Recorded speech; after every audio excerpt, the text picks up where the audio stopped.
Criminology is a true crime podcast that may contain discussion about violent or disturbing topics.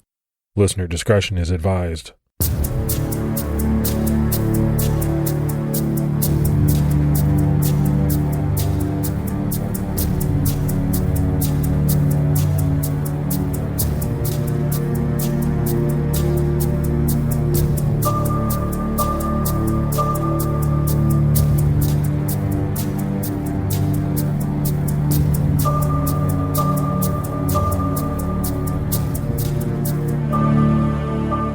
Hello, everyone, and welcome to episode 324 of the Criminology podcast. I'm Mike Ferguson. And this is Mike Morford. Mr. Morford, how you doing, buddy? I'm doing better than I was last time. Still making progress, but not quite there yet, but hopefully sounding better. Yeah, you do sound better. I can still hear it a little bit in your voice. I think it just goes to show you how rough and how long it can take to get out from under that. Yeah, it's, maybe I didn't take it as serious as I should have. Well, you wouldn't be the first person to do that. I think until you've had it, and everybody experiences it differently. For some, it hits harder than it does for others. But I think until you've had it and until you've had a bad case of it, you don't realize how bad it can really be. Yeah, got to take it seriously.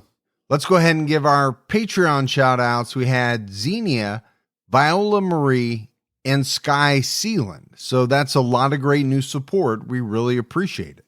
Yeah, thank you so much for taking the time to support the show. It means a lot to us. And for anyone that would like to, they can head over to patreon.com/criminology to get started. All right, we're diving right into this week's case. And we're talking about a difficult one that involves domestic violence. Now, we've covered plenty of cases on this show that deal with elements of domestic violence. It's safe to say that in most of those cases, it's a man committing domestic violence against their girlfriend or wife or an ex-partner. But one thing we don't often see is when those men involve or enlist their children to help in or help carry out the violence. Well, that's the scenario we're dealing with in this episode. We're talking about the August 2017 death of Michele Neurauter in upstate New York. The truth about what happened to Michele and just who was responsible was shocking. Michele Jeanette Landy was born on February 2nd, 1971 in Van Nuys, California.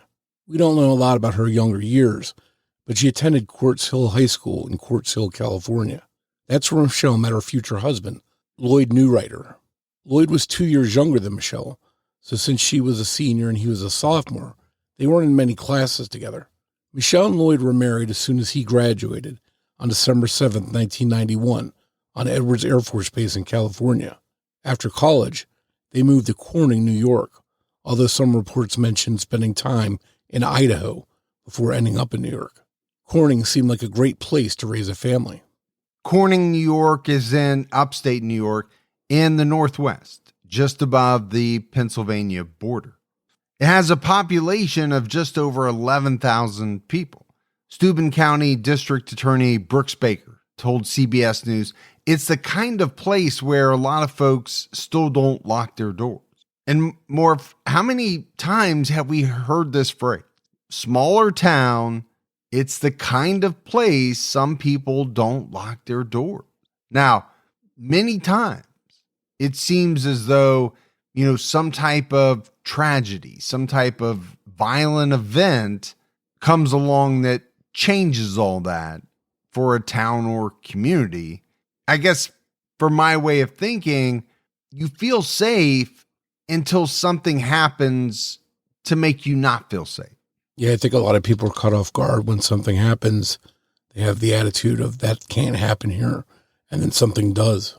And like we always hear about, that's when people start locking their doors. They go out maybe and buy a firearm or, make other changes in their life.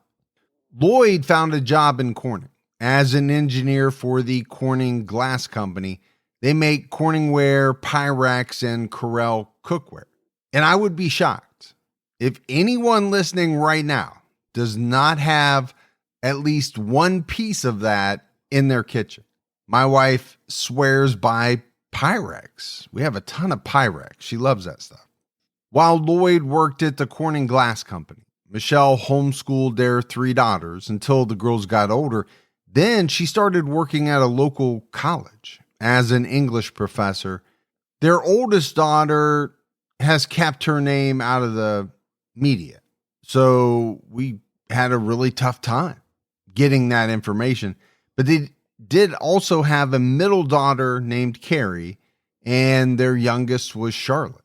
Cynthia Raj, Michelle's best friend, actually met Lloyd before meeting Michele because he was the one taking the girls to their dance classes at the time and could sometimes be seen fixing their hair.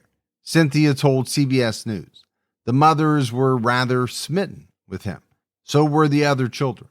Cynthia's daughter, Mina, told CBS, "I thought he was a really amazing person. He's very charismatic, shows a lot of care." And I think I've talked about it before, Morf, but both of my daughters took dance, and by and large, most of the time, my wife took them. But there were times where I had to take them, and, those were always tough because, the doing of the hair, some of that stuff was a little bit above my skill level. I got to be honest with you. Yeah, I think for some of us fathers, fixing up their daughter's hair and styling it up nice is probably not high on our skills list. No, and especially with dance, because a lot of times the hair had to be done in a very specific way. And it just wasn't something that I was good at. But I want to talk about, these people coming out and speaking of Lloyd in kind of these glowing terms, right? He's there for his daughters. He's taking them to dance. The word smitten was used. Okay. He's charismatic. People are drawn to him. Despite the outward appearance that life was fine in the Neurauter family home, there were signs that not everything was perfect. Mina told CBS, "There were times when I'd call my mom and tell her that I was worried about how strict of a disciplinarian Lloyd was for really, really small things." Mina explained, adding, "It was sort of like you never knew when he would snap." Mina also recalled times Lloyd would slap his children or make them cower on their knees in front of him when he was angry. Michelle's family knew that despite trying her hardest, she was never quite enough for Lloyd. Michelle's mother, Jean, told CBS he would put her down with a smile on his face. Things went on this way for years. There had been multiple calls to the police for domestic violence at the Neurauter home in the past, but never any charges or arrests made. And this is something that you see in a lot of cases, right? Some people have an image of a person. It's what they see. They're not in the home, but it's what they see, when they encounter this person. And I think that's what was going on here with Lloyd. People were encountering him at places like dance, and he seemed like the all-American dad. He's taking care of the girls. He's charismatic. He's funny, but people don't always know what's going on inside the home. Now, some of these same people later did see it. He was very strict. He was hitting his children. And then you have this putting down of Michele. And I thought, what her mother said when she added that he did it with a smile on his face. That really gave me a kind of a sadistic type of feeling about Lloyd Neurauter. Not only am I going to be mean and nasty to you, I'm going to take pleasure in it. It seems so common that when cases like this happen, the people that come out of the woodwork, they all are surprised most of the time. I never expected this, or he was very charming.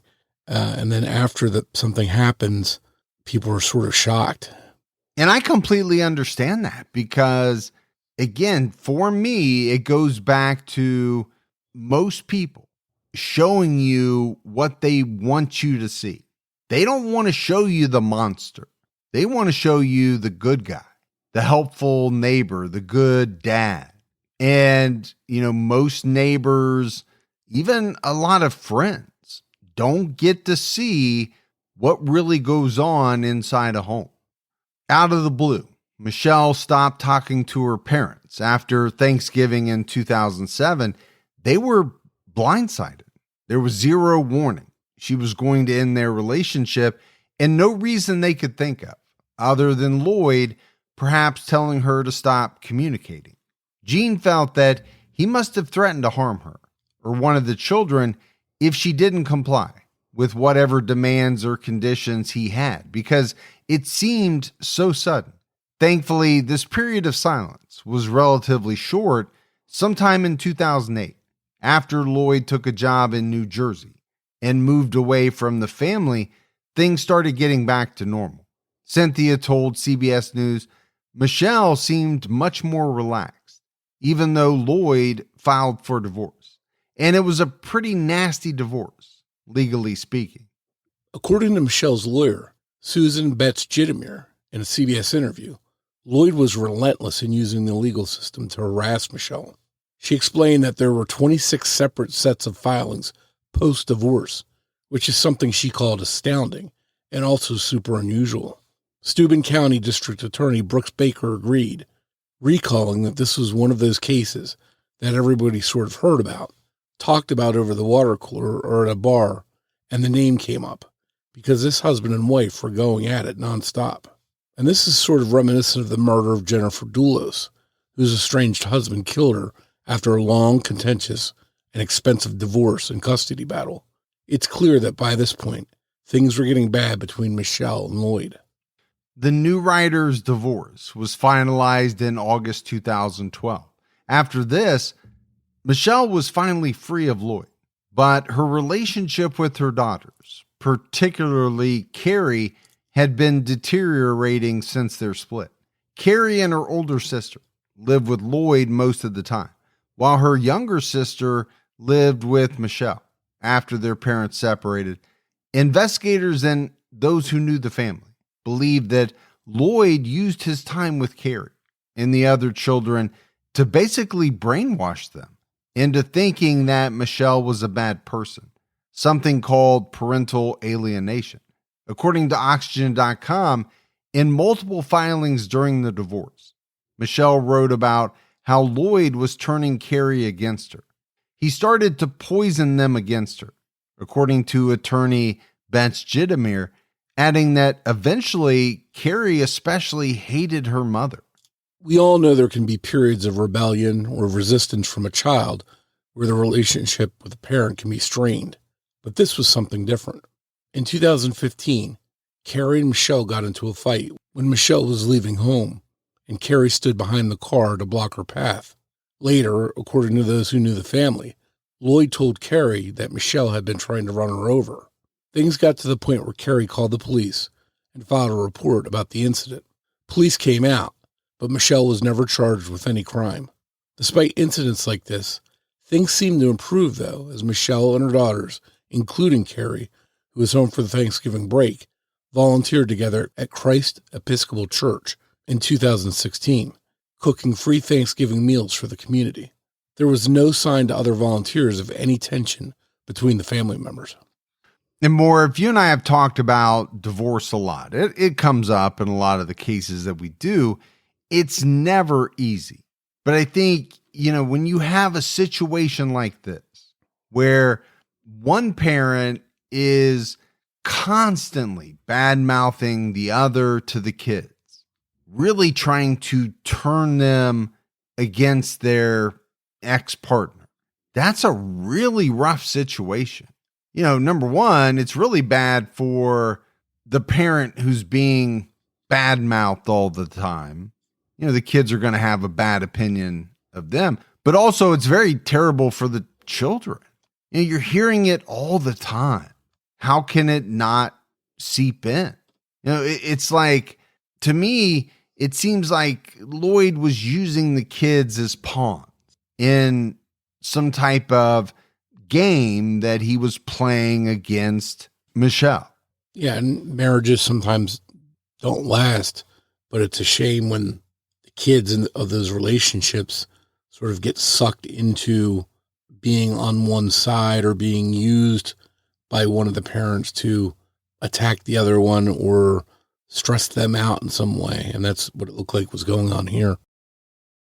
By 2017, 46-year-old Michele was still living in Corning, New York, with 14-year-old Charlotte, and 45-year-old Lloyd was living in New Brunswick, New Jersey.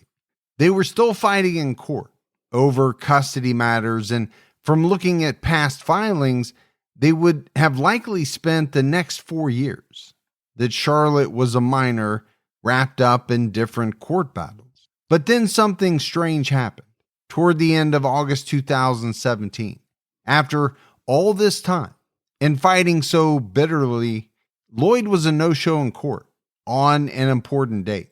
According to CBS News, Michele sent a text to her lawyer explaining the situation.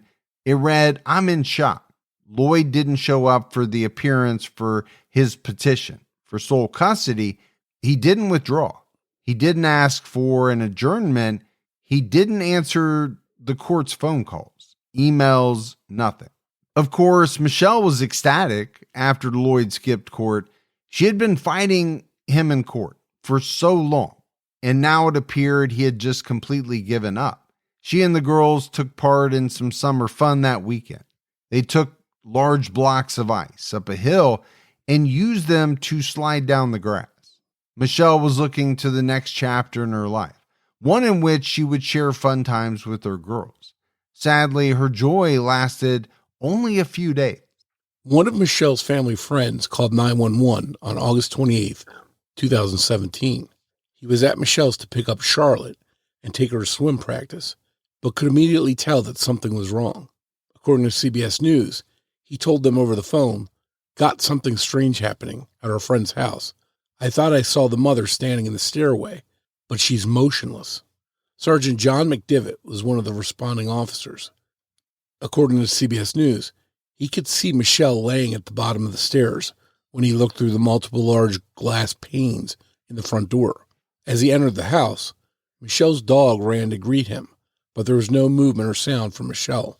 As he looked closer, there was a rope around her neck, and it was clear that she had been dead for some time. Her feet were touching the ground, but she was suspended by the rope, which was tied to a railing upstairs. There was no sign of forced entry in the home. Retired New York State Police Detective Mark Procopio described it to Oxygen.com as a gruesome scene. Sergeant McDivitt told CBS News, "At first glance, it appears to be a suicide by hanging. However, there was an odd U-shaped mark around her chin that some investigators believed didn't line up with the scenario where she took her own life. With the rope that was still around her neck, Chief Jeff Spaulding focused on this mark, saying it appeared as though somebody had gone behind and thrown a rope over the neck and pulled back and down and caused that. This isn't the only thing that could have caused this mark, though. Retired New York State Police Detective Allison Regan told Oxygen perhaps it was a last-minute panic where she didn't want to kill herself. But if Chief Spaulding was right, this would mean that they were not dealing with a suicide. Michele had been murdered. Puzzling officers, Charlotte, the new writer's 14-year-old daughter, who was being picked up for swim practice, wasn't in the home. Obviously, imaginations could run wild here. District Attorney Brooks Baker told CBS News, "The number of possible outcomes there that are bad is tremendous. They searched all the nooks and crannies of the house, searched the property and the neighborhood, but Charlotte just wasn't there." Lieutenant Jeff Heverly received a call from the new writer's middle daughter, Carrie. 19-year-old Carrie at this point was living off campus in Syracuse, New York, while attending Rochester Institute of Technology. She was just 1 year away from completing her computer engineering technology studies here. Carrie told Lieutenant Heverly that one of her friends had just informed her about what happened to her mother. He learned from Carrie that her younger sister, Charlotte, the missing 14-year-old, was with her at her apartment in Syracuse. This explained where she was, but not how she got there, almost 100 miles away. According to Carrie, she wanted to spend the night at her mother's house in Corning that night so that she could sleep in her room one last time before fully moving into her new apartment, but it wasn't a very warm welcome from her mom. Carrie said that Michele was upset when she arrived because she didn't believe that Carrie was just there for some nostalgic reason. Carrie explained that this was basically typical of Michele's behavior, especially lately. Carrie told CBS News, "When I got there, my mom started freaking out," going on to add that she would freak out a lot. Carrie said Michele was angry, apparently feeling betrayed by her daughter. She accused Carrie of taking her father's side in the divorce proceedings. She was so upset that she started freaking out and screaming. This woke up Carrie's little sister, Charlotte, who had been asleep in the home when Michele began to yell. The chaos and confusion began to scare Charlotte. Carrie felt the best thing to do would be to leave and take her sister with her due to just how emotional their mother was being. She put Charlotte in the car and drove back to Syracuse, leaving Michele alone and worked up. Because of that U-shaped mark on Michele's chin, detectives continued to look at the case as if it were a homicide, if only to rule out the possibility. Authorities were initially suspicious of Lloyd for obvious reasons. The ex-husband who would get his way in his contentious court battle wouldn't have to pay child support or deal with custody battles anymore. It's pretty much always a prime suspect when a woman dies under mysterious circumstances or has clearly been murdered. Some of Michele's family, including her sister, were immediately suspicious of him too. They knew of his controlling ways and bad temper, and they couldn't help but think that he had taken out his anger on Michele one final time. And that seems, to me, Morf, to be pretty much in line with what you would think that Michele's family would be pondering, right? They know about all of the contentious things going on between Lloyd and Michele. Michele ends up dead.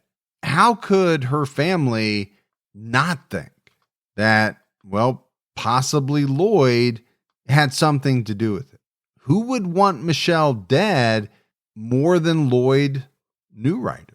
And sometimes, surprisingly, someone who's died under mysterious circumstances, their family will actually support their spouse and say, there's no way that he would do this. He loved her, and they'll stick up for him. But not in this case. It doesn't seem like they were behind Lloyd at all. Yeah, in that situation you're talking about, kind of Scott Peterson comes to mind. Lacey's family, they were fully behind him in the beginning. It wasn't until really all of the stuff about Amber Fry came out that they started to turn on him and some of the other evidence and stuff like that. But in the very beginning, I remember it was like everyone in her family was like, no way would Scott ever do this. He loved her. But then that changed over time. When police questioned Lloyd, he claimed to have been traveling to California for a job interview during the window of time that Michele could have died. He was actually still in California, more than 2,000 miles away from Corning, when investigators called to notify him about the death of his ex-wife. But his behavior didn't help investigators stop focusing on him. One of the first things he did when he flew back home was to go to the Steuben County Family Court and make sure his alimony and child support payments were paused since Michele had passed away. He also tried to collect on Michelle's $260,000 life insurance policy, of which 14-year-old Charlotte was the beneficiary. And I could see, how these actions taken by Lloyd are not going to help the police think better of him. I mean, here you have your ex-wife has died. And what is your first thought upon arriving home? Man, I've got to make sure that these alimony and child support payments are paused. And I've got to quickly try to collect on her life insurance policy. And my thought is more that I get it. People fall out of love. They go through contentious divorces, but deep down, at one point, you loved this person. They are the mother of your children. No matter how contentious the divorce is, if they were to die, there has to be emotion there, right? At some level.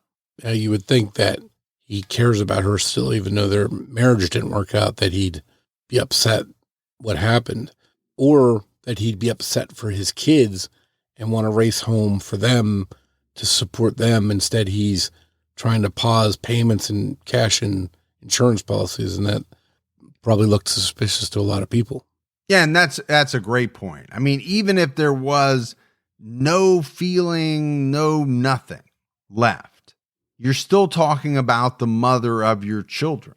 So if you have love for them, then there's got to be something there. But for him, it was all about money, and that never makes a person look good. Putting the pieces together, it ended up being clear to investigators that Carrie was lying. Her story made no sense. Michele had been thrilled about the recent court proceedings since Lloyd didn't show up, and Carrie couldn't point to anything that happened between that day and when she showed up that would have set her mom off. Carrie admitted to the detectives that her father had stopped to visit her on his way to California. His timeline hadn't been entirely truthful. Carrie was moving into a new place that day, and Lloyd had helped her. This placed him about 100 miles away from Michelle's, only about a 2-hour drive, not thousands of miles away as he had claimed. The cause of Michelle's death was still undetermined after her autopsy, but investigators were sure now this was a homicide. Lloyd's DNA was found on the pajamas Michele was wearing when she died. Looking closely at the scene, investigators noticed that Michelle's bed wasn't exactly in its usual spot, and there was a streak of something on the bedroom wall. It was hard to see, but DNA confirmed that it was Michelle's blood. After a second opinion, Michelle's death was ruled a homicide. The prime suspects were Michelle's ex-husband Lloyd and her daughter Carrie. Both Carrie and Lloyd's phones were tapped by authorities in the fall of 2017. Neither one of them said anything that helped the investigation. In November, Chief Jeff Spaulding said they decided to, as they described to CBS, tickle the wire. They called Carrie and asked her to come into the station. They didn't reveal any information, hoping she would call Lloyd and they would begin to panic. It worked. As soon as she was off the phone with investigators, Carrie called Lloyd and asked him what to do. He questioned her, wanting to know how much she had told them before deciding it was probably nothing, because they would just get a warrant if they had any proof. According to CBS News, he told Carrie to tell them she had a therapy appointment in New Jersey and couldn't get to the station, adding, "I don't think I want you talking to them." He also told her to remind them how hard the whole situation had been for her. The most damning part of the call, according to CBS News, is when Lloyd asked Carrie if she could cry when she calls them back. They laughed, and she says she might. So I think, if investigators had any doubt, which I'm sure they had some, these phone calls probably ended any of that. And I think some of these phone calls are so telling. What people say when they think they are completely alone with another person. Well, they're free, at least in their mind, to say whatever they want. And I think, this call in particular pretty much spells it out. Lloyd is coaching Carrie on what to do, but it's really this part about, where they laugh together, about whether or not Carrie could cry when she calls them back. Yeah, these investigators that are listening to this call are probably used to things like that, but I imagine they'd still be sort of shocked about how nonchalant the conversation was. Well, and just the callousness of it all. Even if you didn't have anything to do with the murder of your mom, would you be laughing about, such a serious subject? And most people would not be. Detectives moved in on both Carrie and Lloyd at the same time on January 24th, 2018. Profilers from the Behavioral Analysis Unit of the FBI helped advise detectives on how to talk to Carrie and Lloyd and get the information they needed. To play to Lloyd's intelligence, he was questioned by agents from the FBI, while Carrie was interviewed by two detectives who were both very kind to her. Carrie was at her college internship in Syracuse when they asked her to talk. Lloyd was at work in New Jersey. They informed Lloyd that Michelle's death had been ruled a homicide and asked him to take a polygraph test so that they could rule him out. He agreed and was given the address of a police station where a polygraph examiner was on site. During questioning, Lloyd admitted to being in New York a little longer than he originally said he was, helping Carrie move into her apartment before checking into a hotel. But he now claimed he had never left the hotel that night. Security footage from the hotel shows that he did go to a hotel in Rochester, but it doesn't quite back up his whole story. It shows Carrie coming for a visit after he checked in, and it also shows them both heading to the parking lot that night.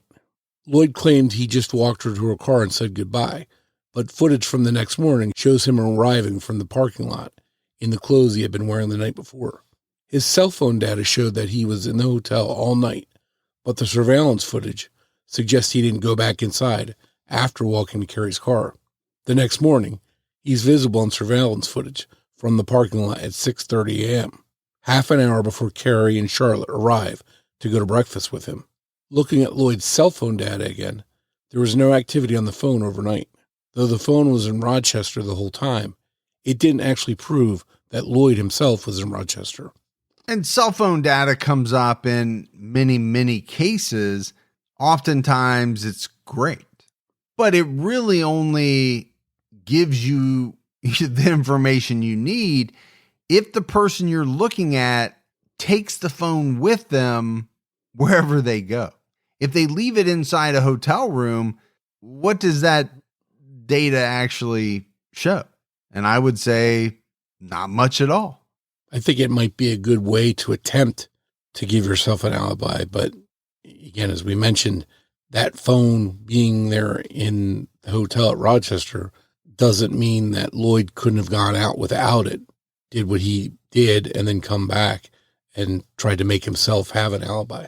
Well, I think it would have worked a lot better had there not been surveillance video, which kind of contradicted the phone data. It's interesting that Carrie's first words to investigators were actually an attempt to control the narrative. According to NBC.com, she said she had been informed of the death, but said, "My mom hung herself," not "my mom is dead" or something similar to that. According to Oxygen.com, both Carrie and Lloyd tried to portray Michele as someone who had frequent tantrums and often had escalating outbursts. But it didn't work. It didn't make sense. Investigators saw right through it. Carrie explained to investigators that her father had presented her with a terrible ultimatum, which led her to cooperating with his plan to kill Michele.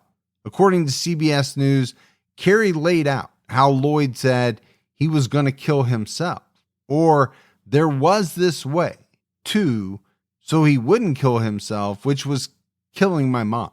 Lloyd told Carrie he saw no way out because he couldn't afford to pay for the alimony and child support he was giving Michele. At the time, he was giving Michele about $6,000 each month. Investigators found that, along with the large monthly payments to Michele, Lloyd was $100,000 in debt. Carrie told Oxygen.com, "I had to choose." Carrie told detectives what happened that night. She came clean. She was the one who drove him from Rochester to Corning that night. Carrie also admitted that she helped Lloyd sneak in undetected by unplugging or disconnecting electronics in the home. Reports don't really expand on this, but she may be referring to door sensors, motion sensors, or security cameras that Michele had set up at the home and were disabled. Charlotte was asleep in the living room and didn't even know that Lloyd was there. He went upstairs, and when Michele saw him, she began to yell at him, asking him why he was there and how he got inside. When Carrie had described Michele freaking out in her initial statements, she wasn't lying about everything. Michele was yelling, and she was emotional, but it was because her ex-husband was suddenly in her bedroom, and she was afraid. Carrie said she decided to take Charlotte out of the home due to Michelle's yelling, but not because she was scared by the chaos. She was making sure that she didn't know why Michele was screaming or what was going on upstairs. She didn't want her sister to be a witness. When she woke up due to the noise, Carrie took Charlotte to her car, which was parked outside. She left the back hatch open, and Lloyd used the back door to leave the house so that he could sneak out without 14-year-old Charlotte seeing him. He climbed into the cargo area, Carrie shut it, and she drove back to Rochester. So Carrie comes clean. She tells the investigators everything, and I think it's easy to see how devious this plan was. It was thought out. They knew Michele was going to be there. They knew Charlotte was going to be there. So there was a component to the plan of, how do we get Charlotte out of the home so that she doesn't know Lloyd is there. She doesn't know what actually happened to her mom. And then you have Lloyd kind of sneaking into the back hatch to be driven away, and Charlotte still doesn't know. It seemed like a pretty devious plan, and the fact that Lloyd was able to get Carrie to go along with it to help him with it is, one of the most shocking parts of this whole story. Yeah, it really is.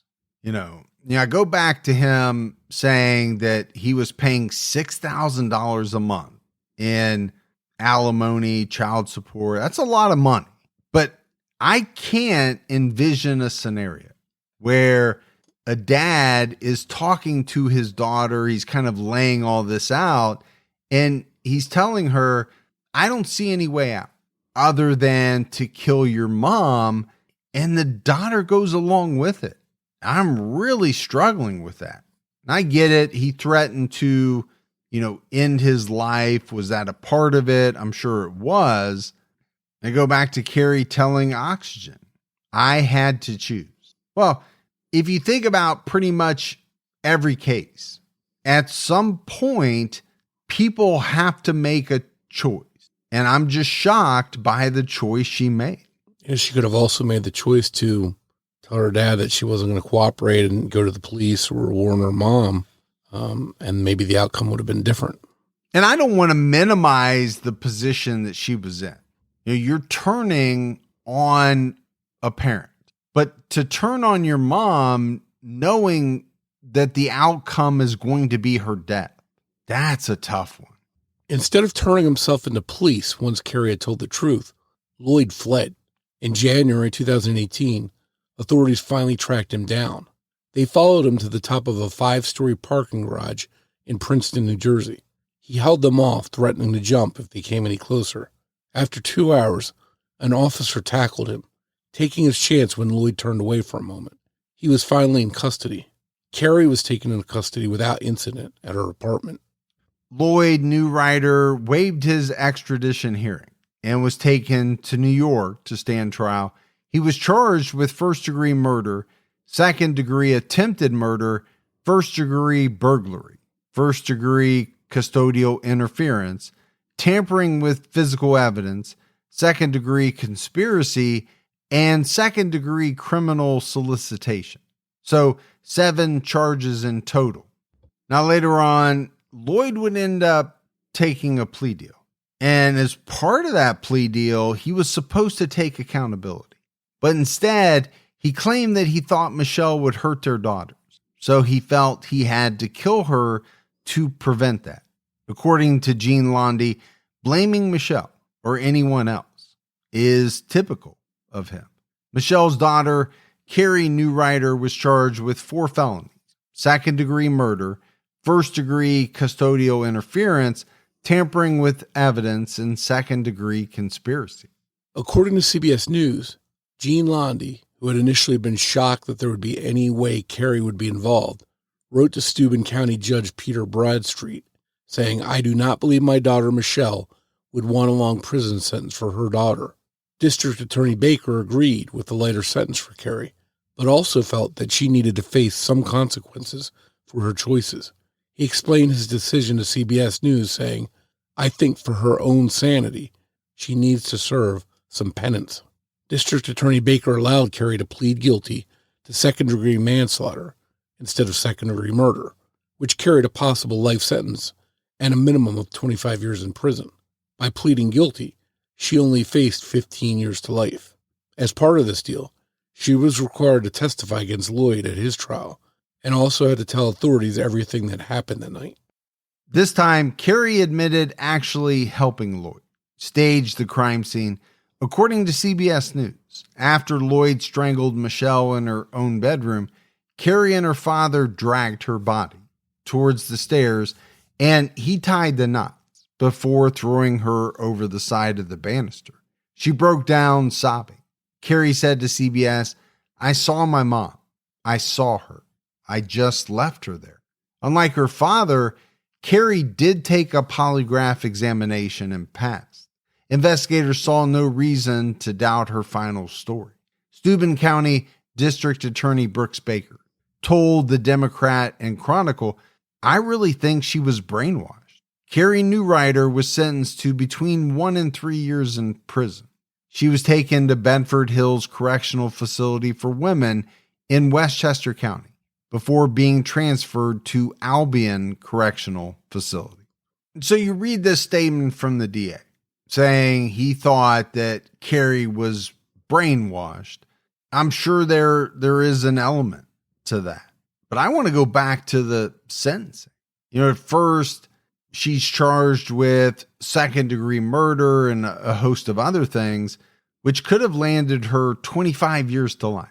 But she ends up pleading guilty to second-degree manslaughter.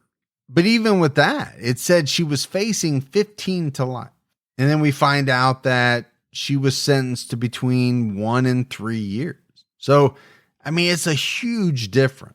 Now, some of that, I'm sure, comes from the fact that, she finally was truthful with her story. Also, a big part is testifying against her father. But you think about a young person facing many, many years in prison versus 1 to 3. Now, nobody wants to do any time in prison, but those are really big differences. Yeah, and you have to wonder what was going on in Carrie's mind, because here she had bonded with her father so much that they put this plan into place to kill Michele, and now has to break this bond with him to tell the truth so she can get herself a lighter sentence. So probably was a lot weighing on her. But at a certain point, as we see in many of these cases, it comes down to self-preservation. On October 12th, 2018, with his trial just 2 weeks away, Lloyd Neurauter decided to take his chances of getting the lower end of 25 years to life, with or without parole, and changed his plea to guilty of multiple charges, admitting to first-degree murder, first-degree custodial interference, and second-degree conspiracy. Lloyd's sister, Wendy Bonilla, was also swept up in this whole ordeal. She was arrested at her home in Bakersfield, California, on April 10th, 2018, on charges of trying to bribe a witness. Wendy entered a not guilty plea on April 30th, 2018. She and Lloyd were both charged with attempted bribery of a witness, a Class E felony, and fifth-degree conspiracy after they planned to try to convince Carrie to change her testimony by offering to pay for an attorney for her. District Attorney Baker told Spectrum News the bribery was giving her access to a very expensive lawyer, trying to get her to change her testimony and her plea in the murder case to benefit Lloyd. Carrie refused to cooperate with her plan. Lloyd also pleaded not guilty to these charges. Charges against Wendy may have been dropped because there seems to be no mention of any sentencing for her or any updates on her legal problems. District Attorney Baker, who believes that pleading guilty was Lloyd's final way of maintaining control of his image, said, "I wanted everybody to see who Lloyd was, and for Michelle's sake, to see what he had done to her." He was almost disappointed that he didn't get to take this case to trial. This guilty plea robbed Michele of having the truth known, since Lloyd continued to blame her so much, even in his own admissions. Michelle's divorce attorney told the Democrat and Chronicle of Lloyd's actions, "Some people could see right through him, but some were captured by his charm. District Attorney Baker wanted the world to see through him and know that he was the kind of person who cared about nothing but himself." According to CBS News, Gene Lundy again wrote to Judge Broadstreet, asking that Lloyd be given a life sentence because he should never be given the opportunity to harm anyone again. Not only had he been abusive to Michele during their 25 years together, but he had manipulated Carrie into helping kill her own mom. She had faced life in prison due to her apparent belief in her father.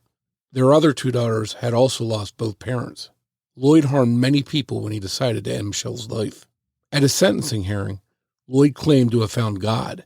He admitted that he tried to bribe his daughter and also admitted that his sister Wendy was involved with that attempt. Lloyd Neurauter was sentenced to life in prison without the possibility of parole on December 4th, 2018. Looking at photos from the day that Michele was murdered, the day she and the kids went icing down the hill, District Attorney Baker said to CBS News, "It reminds us why we're doing it, because this lady's not here to have another day like this." Michelle's daughter, Carrie Neurauter, was released from Albion Correctional Facility on parole on January 16, 2020. Now, many people believe that Carrie got off way too easily because she wasn't totally helpless in this. She says she had to choose, but like you said, Morf, she could have also made the choice to call the police or even warn her mother. All we can do is hope that she has support and will get the emotional and mental help needed to be able to prevent such an influence on her in the future. When it came to her children, according to Gene in a CBS News interview, Michele wanted them to be happy, even though they believed Lloyd's version of reality, and she hoped that someday they would realize what was done and come back to her and see how hard she fought for them to have a good life.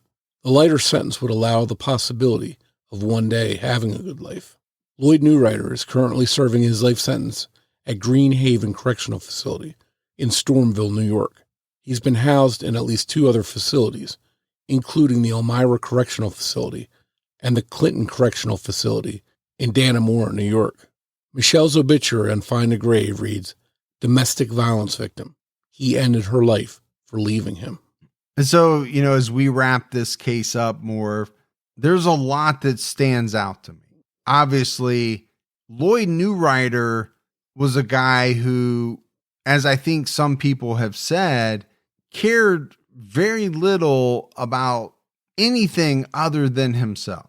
And unfortunately, that's something that we see with a lot of killers, right?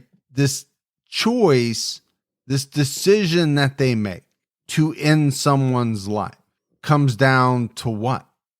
Custody, not wanting to pay alimony or child support, money. I mean, you can just look at all of it and say, Lloyd was doing what was best for him, what was going to make his life easier, his life better. And, his choice was to do that. I have to end the life of this person who at one time I loved, who was the mother of my children. We spent so many years together. I think what is so different with this case compared to many that we do is this unbelievable aspect of him pulling his daughter Carrie into his plan and her ultimately going along with it. And I completely understand why some people believe that she got off too light. 1 to 3 years. She was paroled pretty early. I have no problem with people's opinion on that. I can see it myself. Now, I do think, she was brainwashed in a way by Lloyd, but at the same time, you could say she was old enough to make the right decision. She just didn't do it. Yeah, she was an adult, a college student who was on the verge of, graduating college. So she clearly knew right from wrong. So, despite her dad influencing her, brainwashing her, whatever, that defense can only go so far. At the end of the day, she was responsible for her own actions. And I also understand why people think she got off with a very light sentence. But at the same time, you had her grandmother, writing to the judge, asking for leniency for her, basically saying that Michele wouldn't have wanted her to spend, the rest of her life in jail. But at the end of the day, this case comes down to some of the same things that so many do. A very selfish person, not wanting to give up their money, not wanting to maybe be apart from their kids, and making that choice that rather than go through all that, it would be easier to just kill someone. And that would make all of my problems go away. I just don't know how someone gets to that point where they can justify it in their mind that it's worth taking another person's life to them. It's just a very tragic and sad case because you've got one parent who's dead, one parent who's in prison, middle sister is in jail. And, for what was the end result here? To save some money. Just a terrible outcome here. Yeah, all the way around, right? And you look at the number of people affected by Lloyd's actions, and you'd have to say Carrie's as well. Michele's family, their 2 other daughters, the oldest and the youngest, friends. There's so many people affected that we don't even know about that kind of adds to the tragedy of some of these cases. But that's it for our episode on Michele Neurauter. If you love the show, haven't done so yet, take a minute, go out, give us a rating. You can leave a review as well, but also keep telling your friends. Word of mouth about the Criminology podcast really goes a long way. If you want to find us on social media, we're on X with the handle @CriminologyPod. You can also find us on Facebook at facebook.com/CriminologyPodcast. And you can join our Facebook discussion group, Criminology Podcast Discussion and Fans. So that's it for another episode of Criminology, but Morf and I will be back with all of you next Saturday night with a brand new episode. So until then, for Mike and Morf, we'll talk to you next week. Take care, everyone.